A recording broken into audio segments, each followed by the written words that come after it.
அபிராமி அந்தாதி பாடல் எண் 35.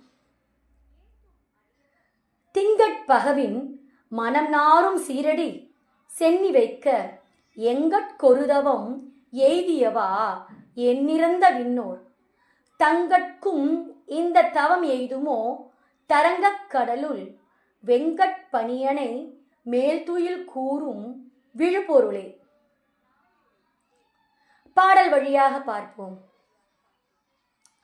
திங்கள் பகவின் மனம் நாரும் சீரடி சென்னி வைக்க எங்கட்கொருதவம் எய்தியவா எண்ணிறந்த விண்ணோர் தங்கட்கும் இந்த தவம் எய்துமோ தரங்கக் கடலுள் வெங்கட்பணியனை மேல் துயில் கூறும் விழுப்பொருளே. மேல் துயில் கூறும் விழுப்பொருளே.